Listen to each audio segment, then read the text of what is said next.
Halo, perkenalkan nama saya Astari, dokter muda RSUP Sanglah bagian anestesi. Pada kesempatan kali ini saya akan membahas mengenai manajemen preoperatif. Di mana manajemen preoperatif ini merupakan salah satu dari fase-fase yang dilakukan oleh dokter anestesi dalam melakukan tindakan anestesi. Biasanya H-1 atau beberapa hari sebelum operasi di polianestesi dilakukan evaluasi praanestesi atau preoperatif oleh dokter anestesi terhadap pasien yang akan direncanakan operasi secara elektif di kamar operasi. Tujuan dari evaluasi preoperasi ini adalah untuk membangun hubungan dokter pasien, mendokumentasi sistem organ yang terlibat dalam pembedahan, menilai status pasien secara umum, dan mencari kondisi yang akan berpotensi menyebabkan masalah selama dan setelah operasi. Selanjutnya, tujuan lain dari evaluasi pre-op ini dapat untuk menentukan resiko perioperatif, kesempatan optimalisasi untuk mengurangi morbiditas dan mortalitas dari pasien, memberi edukasi pasien tentang pembedahan, anestesi, dan perawatan intraoperatif dan pasca-operatif. Hal-hal ini dilakukan dengan harapan mengurangi biaya lama rawat inap, mengurangi risiko pembatalan operasi, dan meningkatkan kepuasan pasien. Standar-standar dasar pelayanan pre-anestesi yang biasanya dilakukan adalah sebagai berikut. Yang pertama adalah review rekam medis yang tersedia, lalu wawancara dan pemeriksaan yang berfokus pada pasien, terutama untuk mendiskusikan riwayat pengobatan, riwayat anestesi atau operasi sebelumnya, dan terapi medis lain. Juga untuk memeriksa kondisi fisik pasien yang dapat mempengaruhi keputusan mengenai resiko dan manajemen perioperatif. Melakukan pemeriksaan penunjang yang diperlukan, memberikan terapi preoperatif yang sesuai, memastikan memperoleh persetujuan pasien atas tindakan anestesi, dan mendokumentasikan bahwa semua tindakan di atas telah dikerjakan. Sebelum melakukan anestesi atau pembiusan pada pasien, kita akan melakukan pengkajian praanestesi dengan menggunakan pedoman form pengkajian praanestesi yang ada di masing-masing rumah sakit. Berikut merupakan contoh form yang digunakan di RSUP Sanglah. Pada bagian ini terlihat bagian atau section dari anamnesis. Selanjutnya, ini merupakan bagian dari pemeriksaan fisik dan pengkajian kondisi psikologi pasien.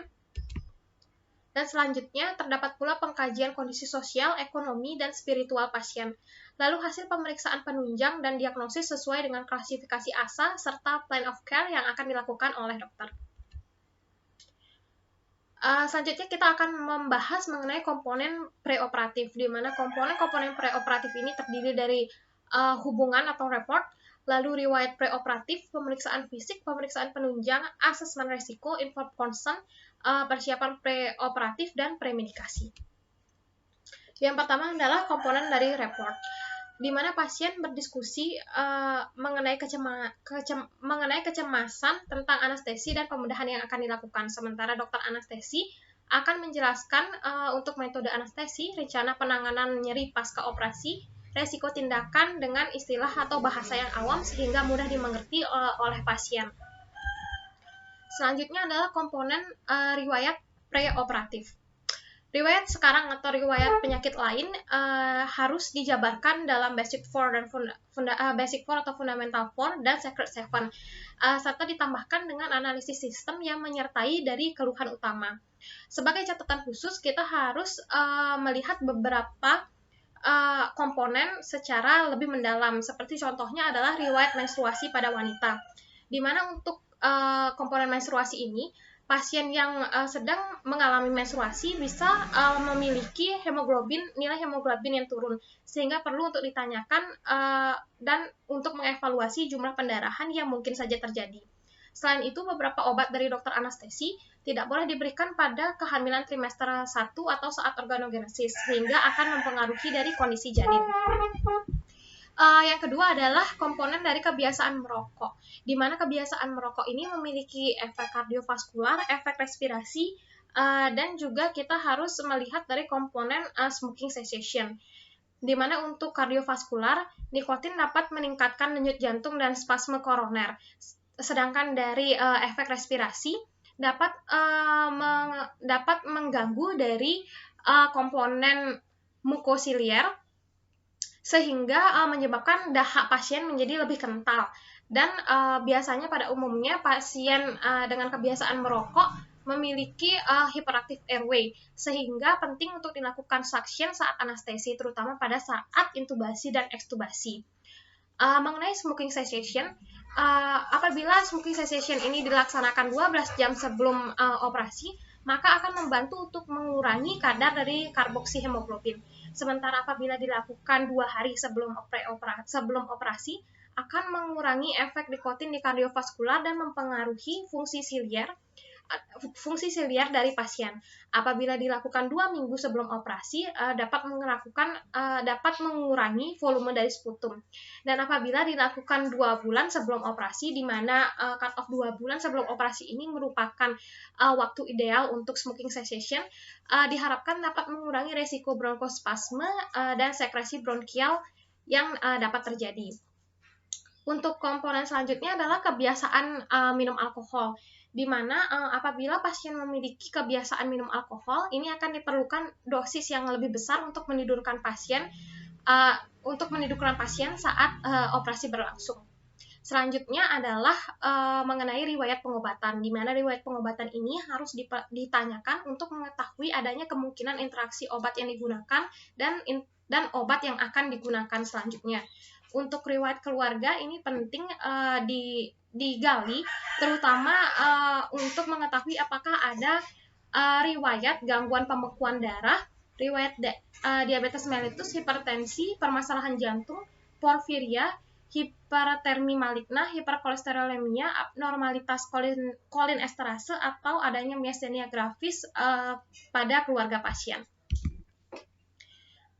Untuk analisis sistem yang menyertai keluhan dapat digunakan pedoman 6D yang terdiri dari B1, yakni brain atau sistem saraf pusat, di mana kita dapat menentukan kesadarannya secara kuantitatif menggunakan GCS. Untuk B2 respirasi dan B3 adalah blood atau kardiovaskular, di mana kita mengevaluasi suara jantung, tekanan darah, dan denyut nadi pada pasien.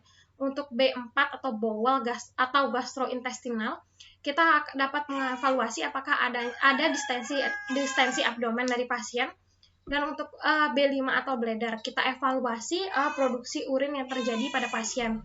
Untuk B6 atau bone atau muskuloskeletal, kita dapat mencari apakah ada hal yang menyebabkan pasien kesulitan untuk diintubasi yang berhubungan dengan anatomi dari bagian wajah dan tulang leher pasien. Sementara pada pasien yang akan di spinal anestesi, kita evaluasi tulang belakangnya apakah ada kesulitan untuk mencari celah untuk spinal anestesi. Selanjutnya, kita juga harus mengakses dari riwayat makan atau minum terakhir, jenis makanan dan jumlah makanan yang dikonsumsi oleh pasien, di mana akan terdapat komponen puasa prabedah, di mana pada saat puasa prabedah, pasien tidak diperbolehkan untuk menerima asupan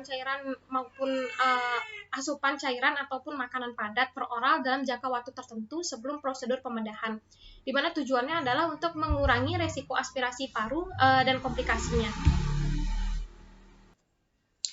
Berikut pada tabel sebelah kiri merupakan contoh jenis bahan makanan dan periode puasa minimum yang harus dilakukan oleh pasien. Sementara pada tabel sebelah kanan merupakan contoh obat yang terkadang diberikan untuk menetralkan asam lambung atau mempercepat pengosongan lambung.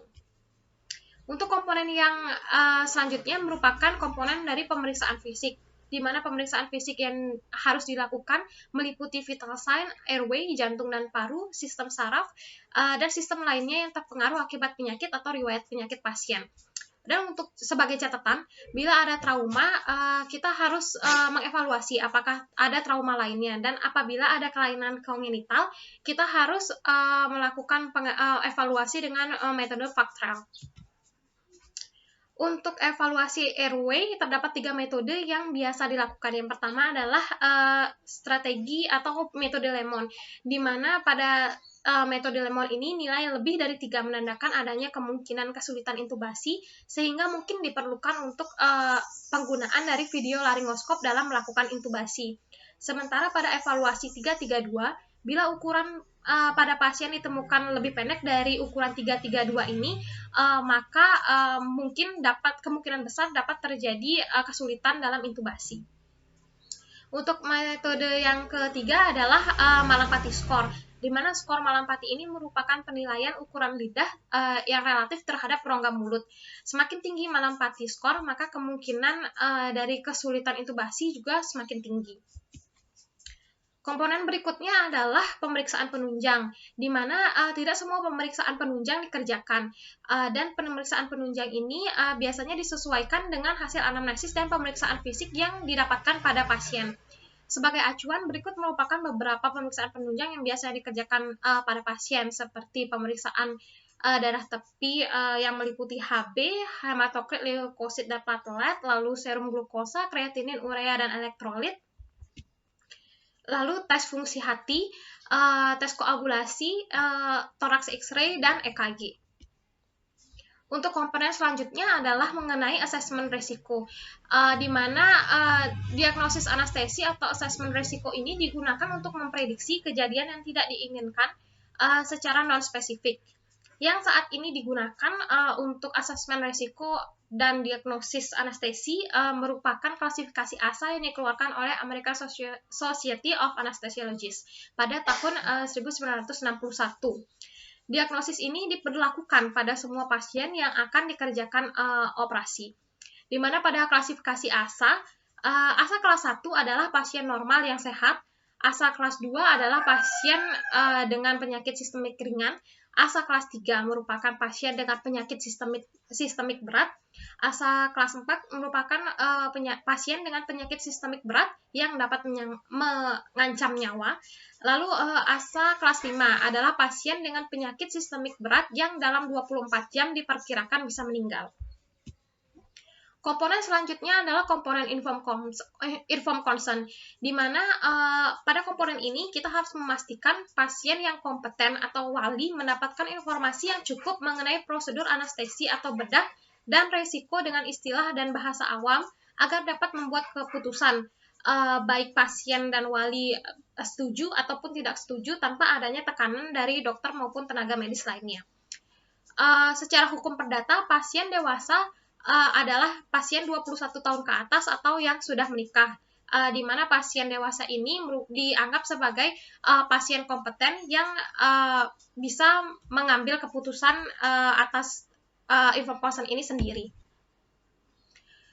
Apabila pasien dinyatakan tidak kompeten, maka pasien dapat diwakilkan oleh wali untuk memberikan informed consent, di mana komponen-komponen dari informed consent ini terdiri dari teknik anestesi, backup anestesi atau general anestesi, deskripsi prosedur, dan komplikasi umum, di mana manfaat dari informed consent adalah untuk melindungi baik dokter dan pasien. Berikut merupakan contoh dari form persetujuan tindakan anestesi yang ada di RSUP Sanglah. Untuk komponen selanjutnya adalah persiapan preoperatif, di mana persiapan preoperatif ini dibagi menjadi dua, yakni persiapan preoperatif yang dilakukan untuk operasi elektif, dan yang kedua adalah yang dilakukan untuk operasi emergensi, di mana untuk operasi elektif biasanya dilakukan persiapan terkait dengan durasi puasa makanan dan minuman seperti yang telah dijelaskan sebelumnya. Sementara untuk operasi emergensi, di sini dilakukan preparasi atau persiapan baik secara fisik maupun secara farmakologikal. Dari persiapan secara fisik, kita dapat melakukan pemasangan NGT atau nasogastric tube sebelum diinduksi dengan menggunakan general anesthesi, atau secara farmakologi, diantaranya seperti pemberian metoclopramid, cimetidine, dan ranitidin.